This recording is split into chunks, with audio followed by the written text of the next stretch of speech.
Hey guys, FLW Tour Pro Glenn Brown here. Sitting in my range boat getting ready for a tournament here up in Champlain in a couple weeks, and I thought I'd tell you about one of my favorite baits to flip and matted cover. That's a Warrior Craw. That's a cool little bait. It's got little kicker tails on it, gives it nice little action. But one of the neat things about it when you're flipping heavy cover, you want a bait that's going to slide through that cover easily. You can put a big weight from it. I use a range tungsten, and that's an ounce and a half. But with the slender size of that bait, it slides in and out of that cover. So you can actually get away with a smaller weight if you need be. And I think if the smaller the weight you use, the better off you are. You know, it just gives for better hookups and whatnot. But that bait, I've got it paired, like I said, with that range tungsten.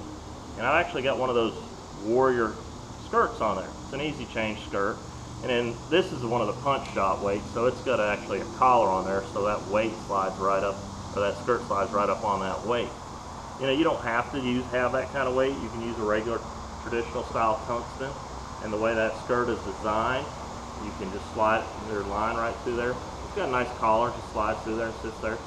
And you know, the end result is the same whether or not you have the punch shot weight or a regular tungsten weight. You know, it gives it a little more bulk, a little more size, you know, just a little more, anything that gets you an extra bite. You know, those are the things I do. I do change some things up a little bit when I go to fluorocarbon line. You know, this is with braid, so I've got a big heavy Gamakatsu hook on here. When I do go to braid or to fluorocarbon, I will, you know, use a little bit smaller diameter hook. This is a super heavy cover hook. I'll go down to like the heavy cover hook or some other hook that's not quite so big in diameter, so it'll drive through that plastic and drive into those fish's mouth.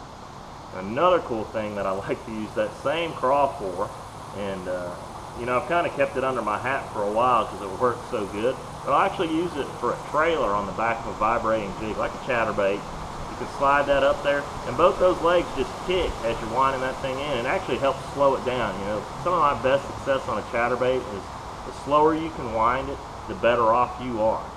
You know, but give it a shot. When you get some time, try these couple of things at home. I guarantee you, you'll have some great success throwing a chatterbait or vibrating jig or flipping big heavy cover like I do.